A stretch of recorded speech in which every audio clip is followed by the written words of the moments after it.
지난주 이제 우리는 하나님께서 주시는 지혜가 뭐라 그랬죠? 하나님께서 주시는 지혜는 십자가의 말씀을 진리로 깨닫게 되는 것이라고 말씀을 드렸습니다. 십자가의 말씀을 진리로 깨닫게 되는 것이 지혜라고 말씀을 드렸습니다. 그러나 이 십자가의 말씀은 이 세상의 것에 사로잡혀 세상의 가치로 살아가는 분들에게는 어리석고 미련하게 들린다고 말씀을 드렸죠. 미련하고 어리석은 것으로 들리게 됩니다. 그래서 성경은 세상의 가치로 살아가는 사람들을 뭐라고 이야기하냐 하면 육에 속한 사람이라고 해요. 육에 속한 사람. 육에 속한 사람이 있으면 어디에 속한 사람도 있는 거죠? 영에 속한 사람이 있습니다.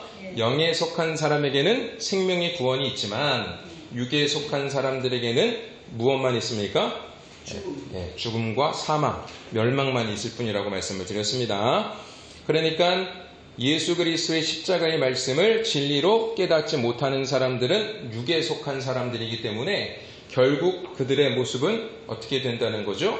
사망과 멸망밖에 그들에게 다가올 것이 없다라는 것입니다. 그리고 이렇게 육에 속한 사람은 성령의 일을 받지 않는다고도 성경은 말씀하고 있었어요. 자, 그래서 그들은 십자가의 말씀을 듣지 않습니다. 성령은 오직 예수 그리스도의 말씀이 깨달아지고, 그죠? 성령께서 하시는 역사는 무엇이라고요? 예수님께서 우리에게 하신 말씀이 깨달아지고, 또 생각나게 하시고, 또 그것을 행하게 하시죠? 성령께서 하시는 일입니다. 성령이 사람들 쓰러뜨리고 이러는 거 아니라 그랬어요. 성령은 하나님의 말씀을 기억나게 하시고 예수 그리스도를 나의 구원자로 우리로 하여금 인정하게 하시고 또 성령께서 하시는 일은 하나님의 말씀이 매 순간 생각나게 하신다고 말씀을 드렸습니다. 그래서 성령이 하시는 일은 말씀 사역이라 그랬어요.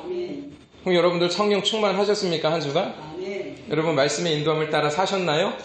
말씀의 인도함을 따라 살았나요? 아니면 내 생각과 내 가치를 따라 세상의 순리대로 사셨나요? 여러분 세상의 순리대로 살면 안 됩니다. 우리 그리스도인들은 말씀의 뜻을 따라 살아가야 됩니다. 아시겠죠? 그래서 성령은 어떠한 영이라고 표현하고 있냐면 성경에 진리의 영이라고 말씀하고 있습니다. 그러니까 십자가의 말씀을 어리석은 것으로 여기는 사람들에게는 성령이 안 계시는 거예요.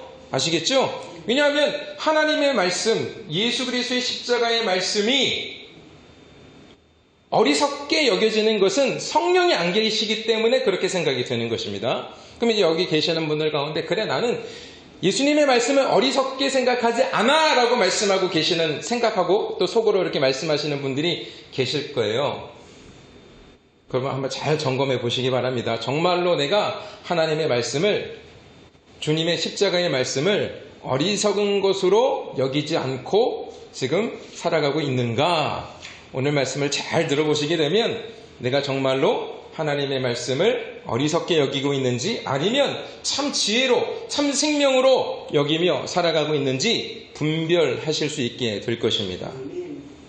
자, 히브리서 말씀을 한번 같이 보도록 하겠습니다.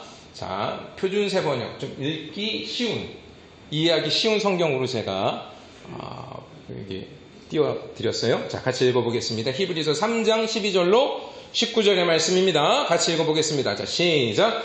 형제 자매 여러분 가운데 믿지 않는 악한 마음을 품고서 살아계신 하나님을 떠나는 사람이 아무도 없도록 조심하십시오. 오늘이라고 말할 수 있는 그날 서로 권면하여 아무도 죄의 유혹에 빠져 완고하게 되지 않도록 하십시오. 오늘 너희가 그의 음성을 듣거든 반역하던 때와 같이 너희의 마음을 완고하게 하지 말아라 하는 말씀이 있는데 16절 듣고서도 하나님께 반역한 사람들은 누구였습니까? 모세의 인도로 이집트에서 나온 사람 모두가 아니었습니까?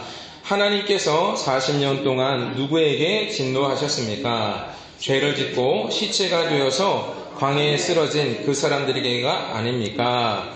하나님께서는 누구에게 하나님의 안식에 들어가지 못하리라고 맹세하셨습니까? 순종하지 않는 사람들에게 하신 것이 아닙니까? 우리는 결국 그들이 들어가지 못한 것이 믿지 않았기 때문임을 압니다. 아멘. 자, 하나님의 말씀을 듣고 들어도 그것을 어리석게 여기는 자들은 어떠한 자들이냐면 말씀에 순종하지 않는 자들이라는 거예요. 근데 왜 순종하지 않냐 하면 지금 이 말씀 속에 몇 번 반복해서 나오는 단어가 있죠. 뭐냐면 완고라는 단어입니다. 완고. 전에도 한번 완고에 대해서 제가 설명을 드렸었어요. 완고는 무슨 뜻이라 그랬죠? 고집이라 그랬죠. 고집. 그러니까 완고한 사람은 모든 것을 자기가 결정합니다. 그리고 그것을 자기 기준으로 삼아요. 내가 결정한 것이 기준이 됩니다. 그러니까 여러분들의 삶 속에 내가 결정하고 나의 생각이 기준이 되니까 내 마음대로 결정하고 그 결정한 대로 살아가고 있는 거예요. 그러니까 하나님보다 자기를 더 위에 두고 있는 사람들을 뭐라고 표현하고 있냐 하면 완고한 사람, 고집불통이라고 말하는 것입니다. 그런 고집 가운데 있는, 완고함 가운데 있는 사람들도 하나님을 믿어요. 믿는 사람들도 있고 안 믿는 사람들도 있어요. 그 두 부류에 대해서 이제 오늘 말씀을 드릴 건데, 첫 번째, 하나님을 믿지 않는 사람들의 완고함의 성경에는 여러 군데 나오고 있습니다. 첫 번째 나왔던 존재들이 어떠한 존재죠? 완고한 사람의 대표적인 존재들. 노아가 하나님의 말씀을 붙잡고, 그죠? 노아의 말씀을 붙잡고 뭘 만들었다 그랬어요? 방주를 만들었죠.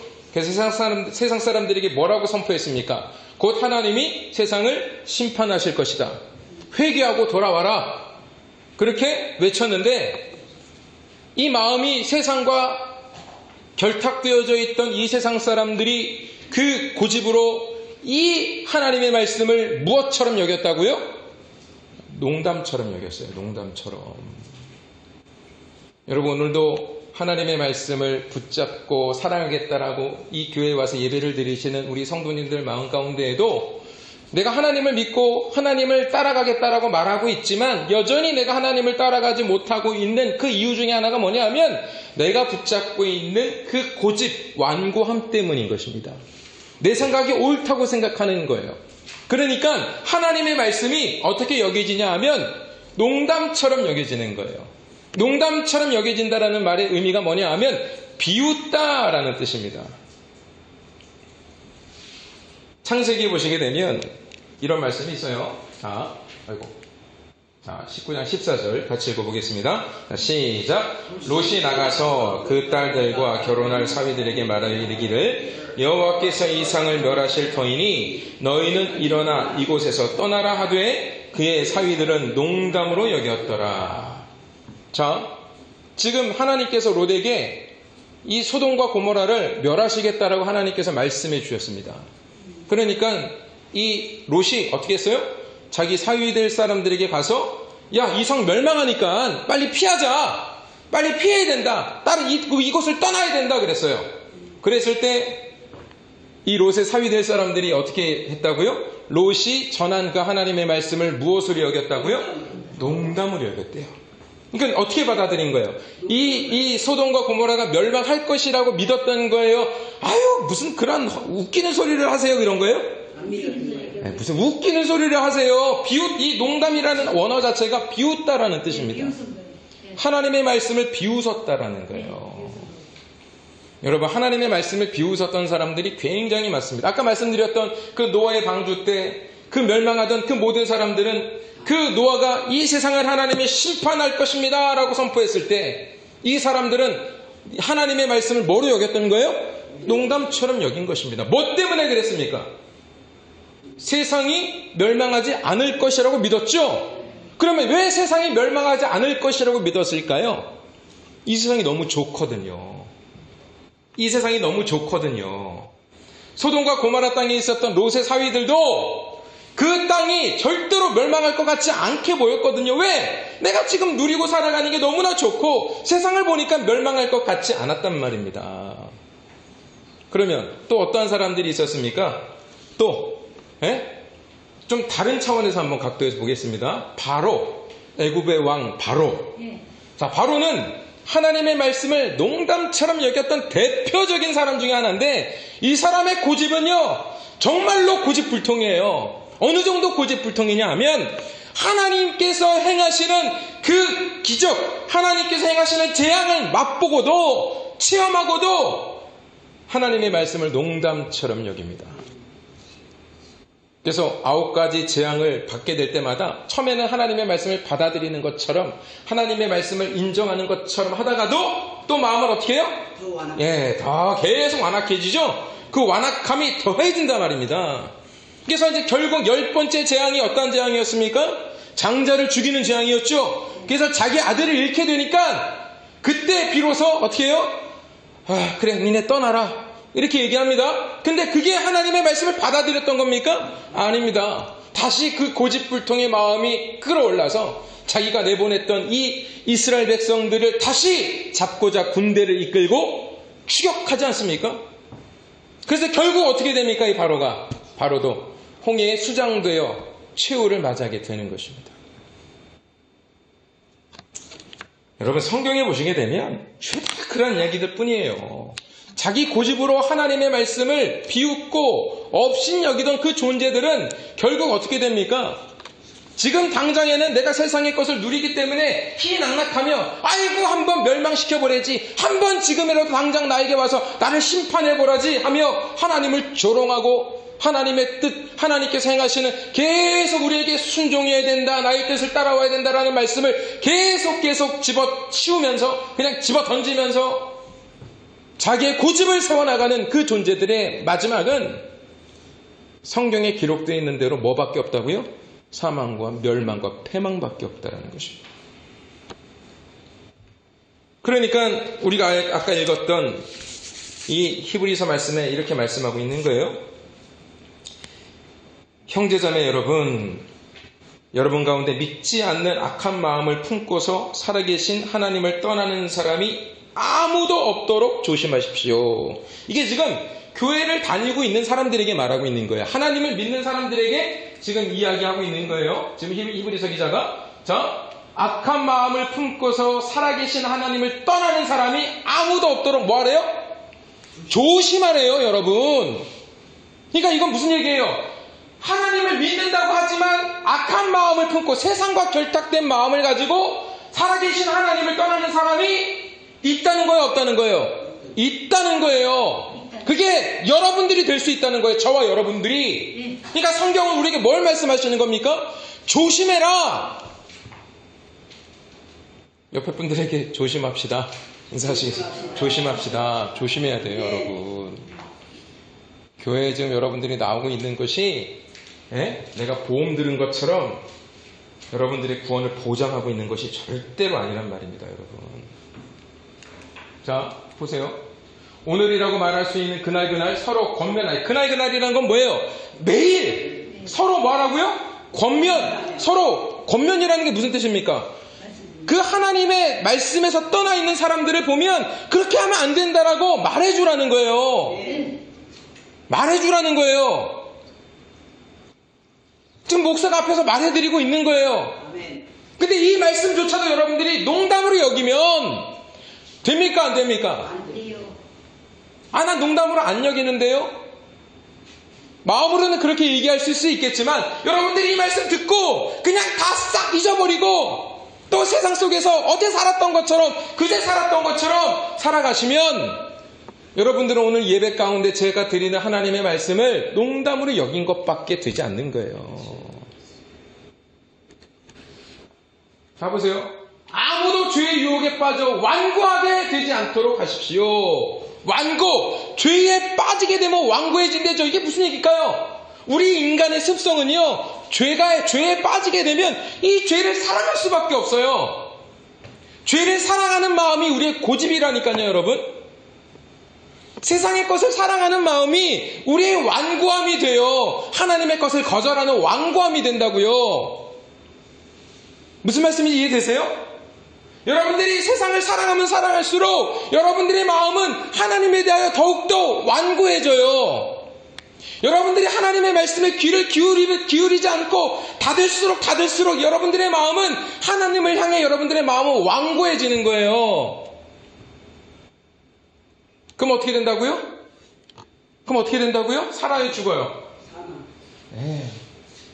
떨어진다고요. 살아계신 하나님을 떠나는 사람이 되고 만다는 거예요. 자, 우리가 처음 믿을 때에 가진 확신을 끝까지 가지고 있으면, 자, 여러분들 처음 믿었을 때 믿음이 있죠? 그죠? 하나님이 나의 구원자이시면 내가 이 세상을 떠나 하나님의 뜻을 따라 살기로 여러분들이 하나님 믿을 때 그렇게 그 확신 가지고 살아가는 거잖아요. 그죠? 끝까지 가지고 있으면 우리는 그리스도께서 주시는 구원을 함께 누리는 사람이 된다는 거예요. 그래서 요한계시록의 7교회도 보시게 되면 그 에베소 교회에 향한 예수 그리스도의 말씀이 무엇이었습니까? 너희들이 첫사랑을 잃어버렸다 말씀하시는 거예요. 여러분, 첫사랑을 잃어버렸다라는 것은 그 첫사랑만 너네들 다 좋은데 첫사랑 회복해야 돼? 그런 차원의 말씀이 아닙니다. 첫사랑의 신앙이 끝까지 가야 되는 거예요, 여러분. 그죠? 우리는 그리스도께서 주시는 구원을 함께 누리는 사람이 될 것입니다. 오늘 너희가 그의 음성을 듣거든 반역하던 때와 같이 너희의 마음을 완고하게 하지 말아라. 하나님의 말씀을 듣게 될 때 반역하던 때와 같이 너희의 마음을 완고하게 하지 말아라 라고 말씀하고 있습니다. 그러니까 여러분들의 마음이 세상의 것을 사랑하는 마음으로 여러분들이 지금도 세상 속에서 기쁨과 즐거움을 찾고 세상에 무언가를 얻기 위한 것이 여러분들의 삶의 목적이 되고 그것이 여러분들의 소망이 되어 살아가고 있다면 여러분들은 하나님의 말씀에 대하여 지금 어떠한 상태라는 거예요? 완고한 상태라는 겁니다. 그러니까 너희의 마음을 완고하라는 거예요. 완고하게 하지 말라는 거예요. 완고하게 하지 말아라. 너희 세상을 사랑하는 마음들을 이제 내려놓고 오직 주 여호와 하나님만을 경외하고 사랑하라고 우리에게 말씀하고 있다는 것입니다. 듣고서도 하나님께 반역한 사람들은 누구였습니까? 자, 이 얘기를 이제 드리려고 그래요. 자, 여러분, 지금 아까 제가 처음에 하나님의 말씀을 농담처럼 여겼던 사람들은 아예 하나님을 믿지 않았던 사람들입니다. 그런데 하나님을 믿었던 사람들 가운데서도 하나님의 말씀을 농담처럼 여겼던 존재들이 있었는데 그게 누구냐 하면 출애굽되어 나왔던 이스라엘 백성들이었다는 거예요. 자, 그 얘기를 하고 있는 거예요. 모세의 인도로 이집트에서 나온 사람 모두가 아니었습니까? 듣고서도 하나님께 반역한 사람들, 하나님의 말씀을 듣고서도 하나님의 말씀을 알면서도 하나님이 나를 구원하신 것을 알면서도 하나님의 말씀을 농담처럼 여겼던 무리들. 누구였어요? 이스라엘 백성들이었습니다. 하나님께서 40년 동안 누구에게 진노하셨습니까? 자, 하나님이 지금 진노하셨죠? 여러분 솔직하게 말씀드릴게요. 아예 믿지 않는 사람들에게 하나님은 진노하지도 않으세요. 그들은 그렇게 돼 있는 거예요. 근데 하나님께서 40년 동안 누구에게 진노하셨어요? 죄를 짓고 시체가 되어서 광야에 쓰러진 사람들에게 아닙니까? 약속의 땅 가나안 땅을 향하여 아주 즐겁게 하나님을 찬양하며 막 그 애굽을 출애굽을 했을 때 이스라엘 백성들이 나중에 어떻게 됐어요? 하나님의 말씀을 청종했습니까? 안 했어요. 광야에서 조그만 어떤 어려움이 오니까 무엇이 그리워졌어요? 애굽이 그리워졌죠? 이겁니다. 여러분 출애굽은 우리의 구원의 여정을 이야기하고 있는 거예요. 그러니까 우리가 세상으로부터 구원을 받은 거예요. 세상으로부터 분리돼서 나왔어요. 그래서 세상으로부터 분리나와서 우리가 하나님의 자녀로 살면 뭔가 또 이 세상에서 우리가 뭔가 더 즐겁고 행복하고 그런 삶을 살 줄 알고 룰루랄라 하고 나왔는데 나와서 보니까 그게 아니었던 거야. 더 힘든 거예요. 더 어려운 거예요. 예수 믿고 산다는 게 더 어려운 거예요. 그러니까 어떤 생각이 듭니까? 옛날에 살던 삶이 그리워지는 거 아니겠습니까? 그죠? 그러니까 이스라엘 백성들이 어떻게 해요?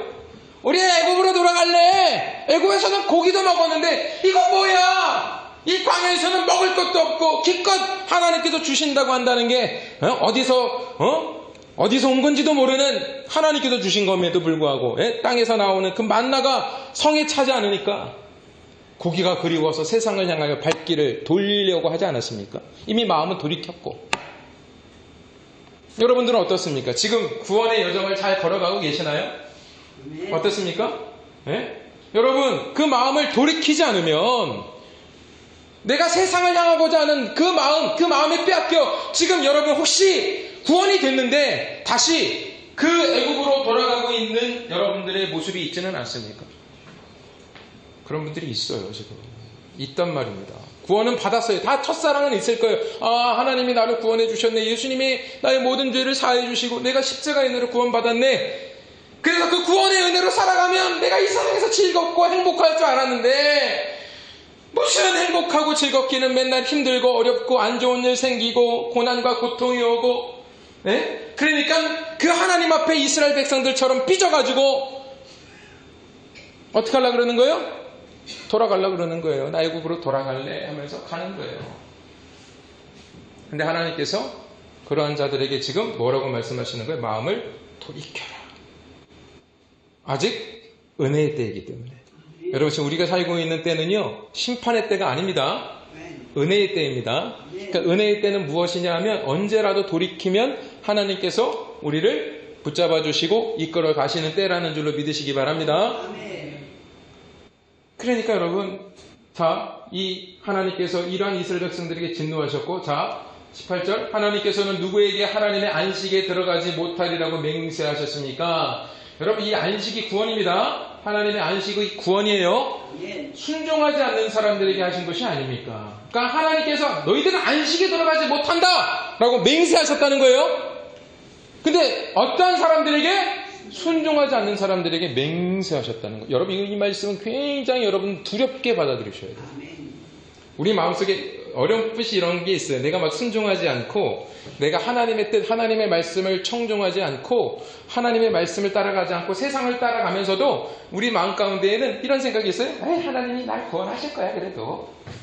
세상을 따라가면서 하나님이 날 구원하실 거야 이러면서 계속 구원하실 거야 하면서 하나님 앞에 가야 되는데, 조금이라도 구원하실 거야 하면서 하나님을 등지고 구원하실 거야 이러고 간단 말이에요. 말이 되는 겁니까, 여러분? 여러분들이 지금 여기에서 이 전국에서 서울을 가려면 서울 방향으로 가야죠. 그죠? 그러면 내가 서울 가야지 서울 방향으로 가야 되는데, 서울은 여기 있는데, 부산 여기가 부산인데 서울 가야지 하면서 부산 방향으로 가면 부산에 도착하냐고요? 서울에 도착하냐고요? 못 가죠? 그러니까 여러분 지금 우리가 그 상태에 있는 우리 기독교 신자들이 많아요. 계속 하나님 나 구원받았어 하면서 그 구원의 길, 거룩과 신실함과 진실함을 따라가지 않고 세상을 따라가면서 나 구원받았어 그러면서 그걸 믿음이래요. 그걸 믿음이라 그런다고요. 그게 믿음입니까? 그거 믿음이 아니에요, 여러분. 그건 믿음이 아니에요. 하나님을 기반하는 행위란 말입니다. 그거는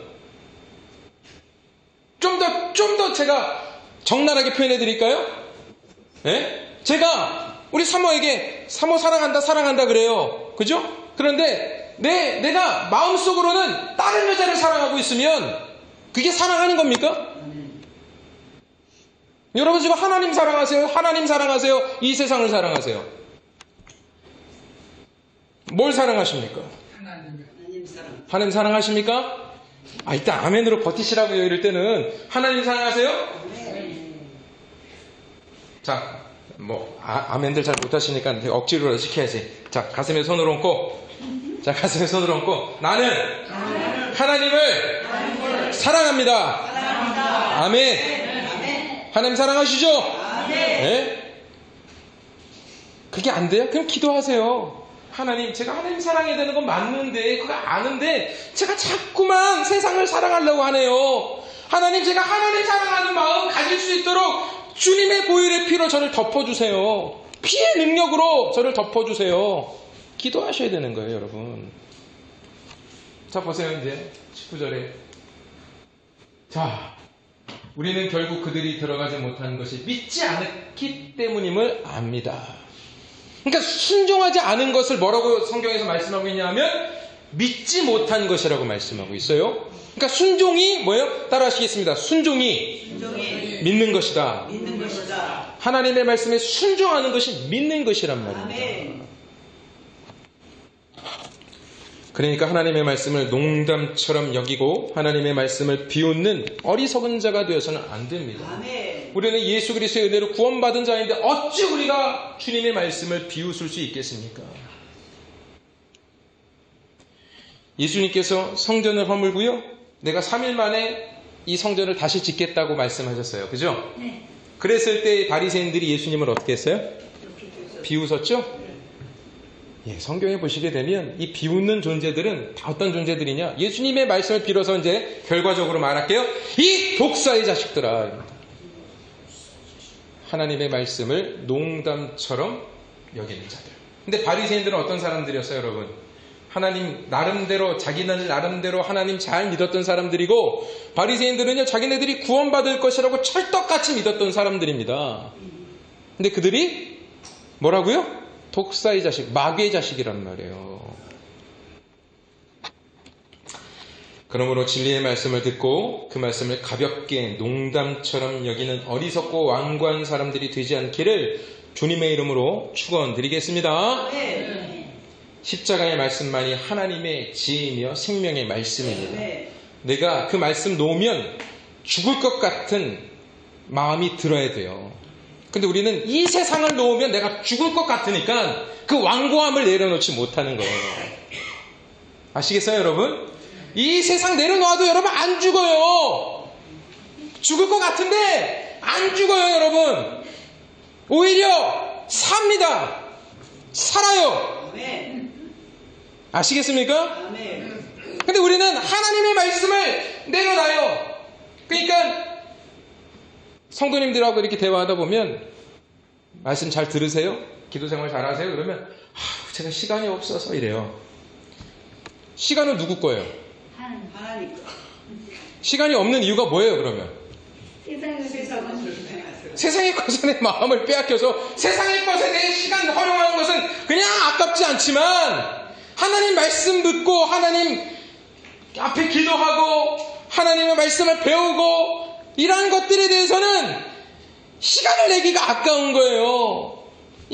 우리에게 공짜로 주어진 시간 내기도 아까운데 물질까지 들여서 하라 그러면 더더욱 싫죠. 그죠? 그래서 교회에서 늘 경험한 게 뭐냐 하면 말씀 공부할 때 교재비 내라 그러면 인상부터 쓰시는 분들이 있어요. 무슨 교재비를 받아? 이러고. 근데 여러분 실제로 우리의 마음이 있는 보물이 있는 곳에 뭐가 있어요? 마음이 있다 그래요. 예수님께서 말씀하셨죠. 여러분들의 보물이 뭐예요? 세상이에요? 하나님이에요?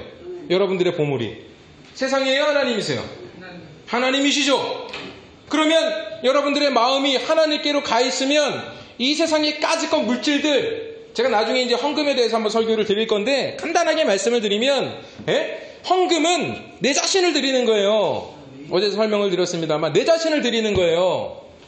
그러니까 여러분들이 드리는 헌금에 이렇게 표현해서 죄송합니다만 여러분들이 뭐 수억을 가지고 있으면서 내가 가지고 있는 재산이 뭐 수천, 수백을 가지고 있으면서 달랑 내가 1,000원짜리 한 장을 드린다면 여러분들은 여러분들의 가치, 여러분들의 값이 1,000원짜리밖에 안 된다는 뜻이고 나를 위해 죽으신 예수님의 그 희생이 1,000원짜리밖에 안 된다는 뜻입니다.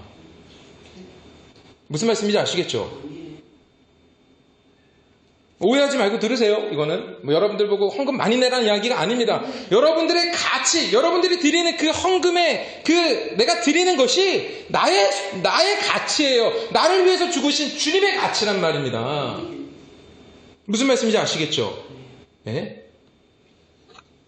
아니 내 주머니에 돈 3,000원이 있는데 1,000원짜리 드리면 그거 엄청난 거죠. 그거 갖고 제가 뭐라 그러는 거 아니에요. 네? 생활비가 없어가지고 막 힘든 상태에서 1,000원짜리 한 장 드리고 100원짜리 한 장 드리는 것도 소중하고 값진 거죠. 제 말씀은 그 말씀이란 말입니다. 그런데 많은 사람들이 수백억 가지고 있으면서 기껏 1,000만 원 헌금했다고 의시되고 교회에서 힘주는 사람들을 제가 봤단 말입니다. 근데 그런 분들은요 정말로 우리 성도님들처럼 정말로 힘들게 일하셔가지고 하루 일당과 비교될 수 있는 금액들을 우리 성도님들은 헌금을 드린단 말이에요. 제가 늘 그것 때문에 늘 감동을 먹어요. 우리 성도님들 하루 뼈 빠지게 일하셔가지고 그걸 11조로 드리고 감사헌금을 드리고. 예?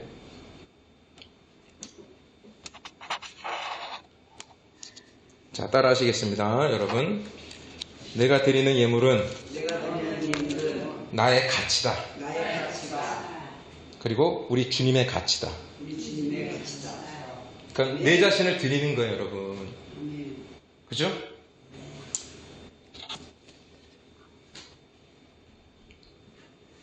그래서 아까 말씀드린 대로 십자가의 말씀을 붙들면 죽을 것 같지만 절대로 죽지 않습니다. 오히려 삽니다. 십자가의 말씀만이 우리에게 생명을 주시는 진리인 줄로 믿으시기를 바랍니다.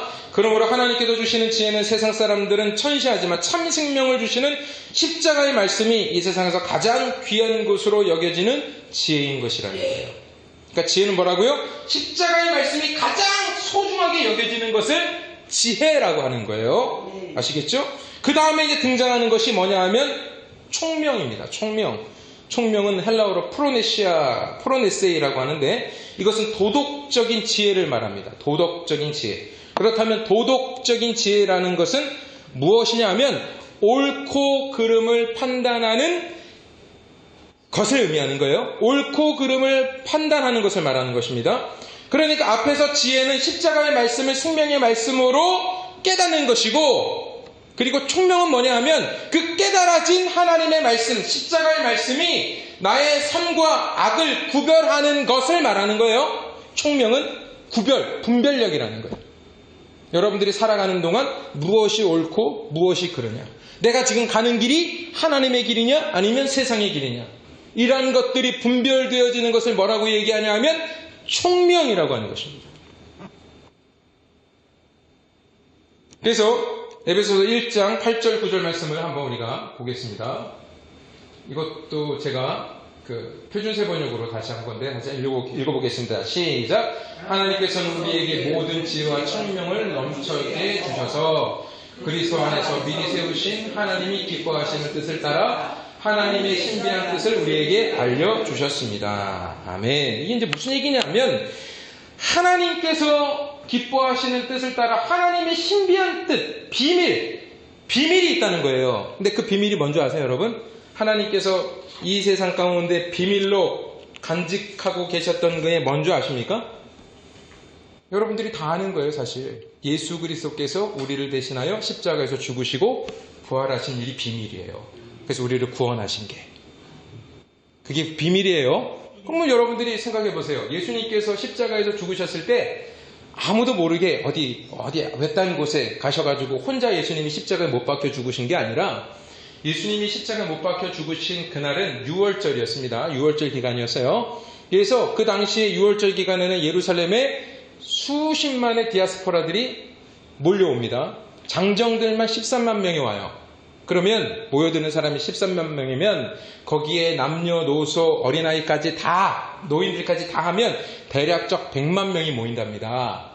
그 100만 명이 되는 사람들이 다 무엇을 목도했냐 하면 예수님이 십자가에서 죽으시는 것을 목도했어요. 그러면 여러분 생각해 보세요. 그 십자가에 죽으시는 예수 그리스도를 바라보며 예수님을 믿었던 사람들은 몇 명이나 될까요? 예수님을 믿었던 사람은 몇 명이나 될까요? 제자들은 예수님을 믿었나요? 그때? 예수님이 죽으실 때 이 제자들은 예수님을 믿었나요? 안 믿었어요. 다 도망갔어요. 그죠? 예수님을 졸졸 따라다니며 예수님이 행하셨던 기적들을 목도했던 제자들도 그렇게 도망갔는데 다른 사람들은 오죽했겠습니까? 제가 봤을 때는 손가락으로 셀 정도밖에 없었다고 생각을 합니다. 영화 같은 데 보면 예수님 십자가 못 박히실 때 막 울고 불고 하는 여자들 모습들이 영화상에 나오는데요. 예수님이 죽을 때 안타까워서 그랬겠지만 예수님이 죽고 난 다음에 그 당시에 그 시대적인 배경으로 보면 이제 예수를 믿었던 사람들을 축출하고 지금 하려고 그랬었잖아요. 예수님을 죽인 다음에. 그랬을 때 이 사람들이 나 예수 믿어요 다 이렇게 했을까요? 아니요. 다 예수 안 믿었던 것처럼 살았을 거예요. 예수님이 죽은 게 안타깝기는 하지만 그분이 살아날 것이라고 생각한 사람들은 없었어요. 근데 살아나셨어요? 부활하셨어요? 근데 부활하신 예수님을 제자들이 믿었어요? 안 믿었어요? 안 믿었어요. 예수님이 부활하셔서 그들 앞에 짠하고 나타나셨는데 예수님이 또 짠하고 없어지시니까 그 마음에 불안과 염려가 막 닥쳐와서 그들이 어디로 갔어요?